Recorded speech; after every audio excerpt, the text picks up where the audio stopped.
this extreme bully character. He is so horrible to the main character right from the bat, which is why, of course, I like him.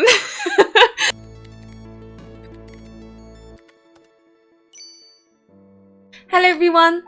Today I'm going to be telling you about my top 3 Otome game love interests and what games they come from. Now this is actually a really difficult video for me because I'm actually exceptionally picky about love interests, but I tried my best. I did kind of come up with 3 and who knows, maybe you'll like them just as much as I do. But before I start, note that although I would not consider any of what I include in this video as spoilers, I'm aware that what you consider spoilers and what I consider spoilers may not quite align. So if you're even a little bit sensitive and you don't even want to know what the characters are like, for example, then I would swiftly move on. Also, I would like to thank those who have tipped me for my time in, Patreon, Ko-fi, Twitch subs, YouTube memberships. I truly appreciate it. Also, thank you to those who have boosted my server. It's really nice to be able to add more emojis and stuff, so yeah, I do really appreciate it. But I think that's kind of like the intro stuff done. Let me start. So, in 3rd place is... I don't know what I'm doing.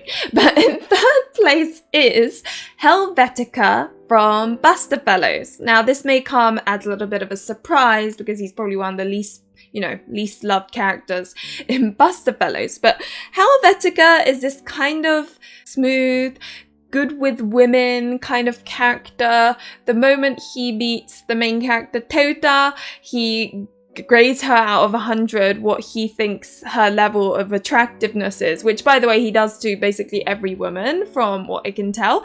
And yeah, so a lot of people are a little bit like irked by it, and I'm not gonna lie, I was also a bit like, oh, I really don't want to like this guy. I did have a feeling I would probably end up liking him, but I was like, oh, I don't want to like this guy. I don't want to like this guy. And then I played as Root and I was like, oh no, I like this guy. So that was the story of me ending up liking Helvetica. I think, you know what? I think the nail in the coffin was that very last scene inside B, like that CG. I don't know what it was about it. There was just something about it that really like tickled my heart. And yeah, it's really weird. So for those who don't know, Bustafellows is a game about these characters who are kind of criminals is the wrong word. One is a lawyer, but he's a defense lawyer. One is a plastic surgeon / professional transformer. Helvetica, basically as a woman, is more beautiful than most women I've seen on Otome games. Like, it's quite impressive. Then you've got like a professional assassin, you've got a forensic scientist, and then you've got like a hacker, and all these characters are sort of friends and they work together. And the main character has this special ability where she can go back in time, but she ends up in the body of someone other than herself.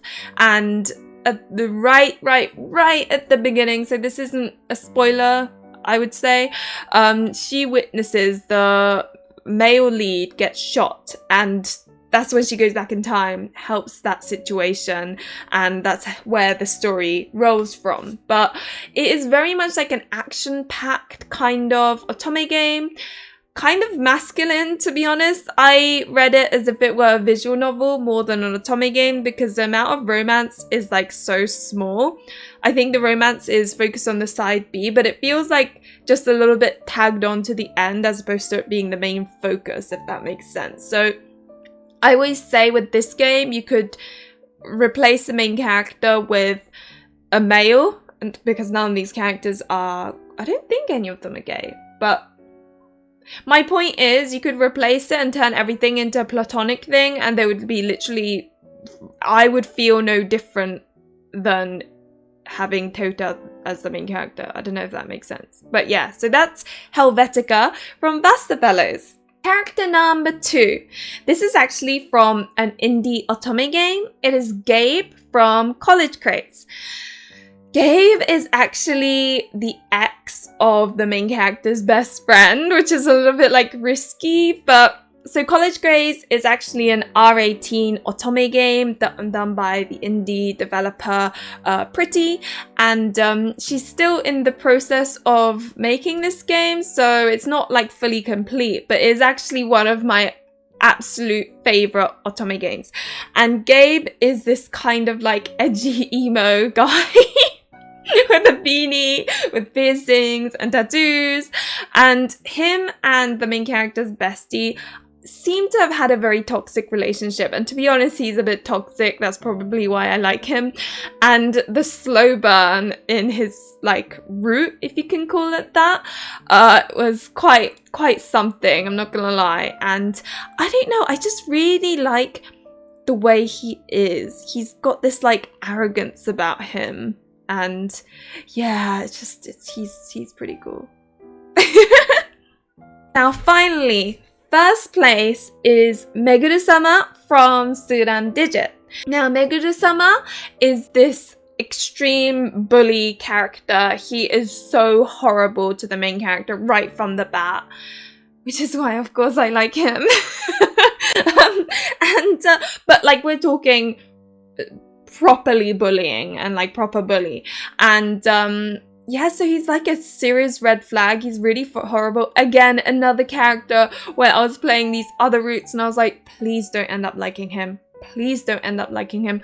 I really don't want to end up liking this character. And guess what? I ended up liking him. He became my all-time favorite of any Otome game, which says a lot about me, to be honest.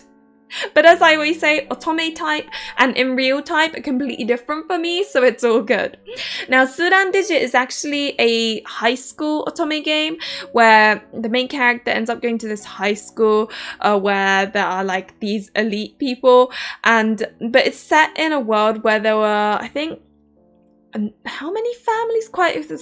There were like a family of, was it 12? I can't remember, but there were several families. And however often, when all the family members came together and it was like considered the right time, this gate would open and they could walk in and they would duel to decide who is like the hierarchy, who's top and who's bottom. And so it's a story about that. The main character transfers schools to this new school. Turns out that the numbered families are all there, and she's the family of 0, and they thought all zeros had disappeared, but turns out, of course, she's a 0, and therefore the gates open and all these high school kids have to duel. Now, no one actually gets hurt. They use these special katanas in this realm, and so you feel the pain of being sliced, which sounds horrible, but you don't actually get sliced. It's just a pain. And yeah, it's kind of like, it's sort of watching them all battle it out. It was quite fun, actually. And you know what? I think the reason why I like this game so much is because one of the love interests, like, falls immediately in love with her. And I find that a lot of Otome games, it's usually the main character liking the love interest and then that kind of developing. Whereas in this one, it was like, one of the love interests really liked her, and she was like, oh my god, running away from him. And that's kind of a situation you don't really get very often, and it felt so refreshing. I loved it, so that's probably why I really enjoyed this game. And Meguru-sama was just the cherry on top. He is so awful. The very first CG you see of him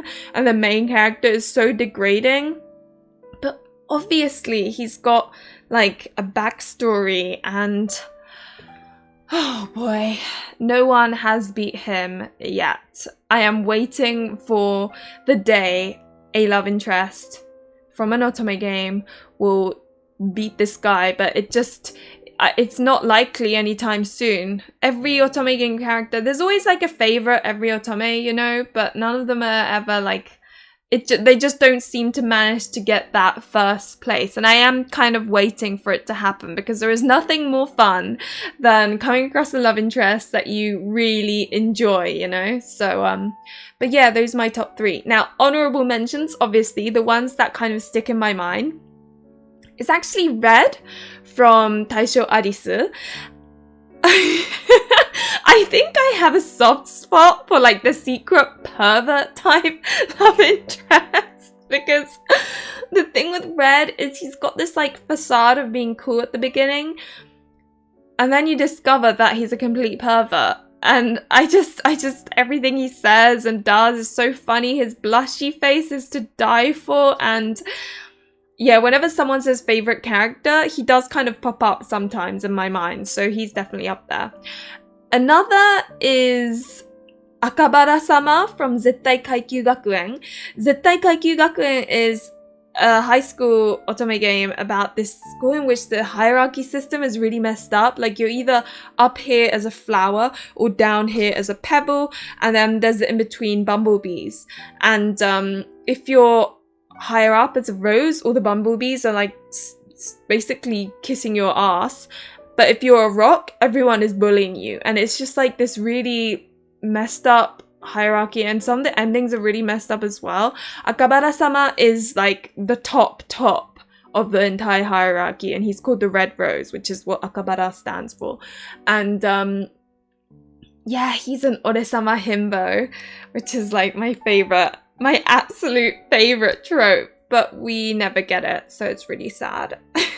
So it's kind of funny. I guess my otome game trope is Ore-sama himbo, red flags, and secret perverts. And I think if they fit into one of those three, I end up liking them. I think that's kind of the conclusion I have come up with thanks to this video.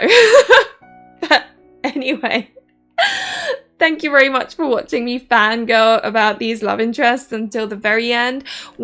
Who is your favorite love? Actually, I've already asked that question in my shorts. Never mind me. You can answer on this if you want, but never mind me. Anyway, thank you very much for watching. Remember to like and subscribe if you enjoyed the content, and hopefully I will see you in another one of my videos or streams. Bye!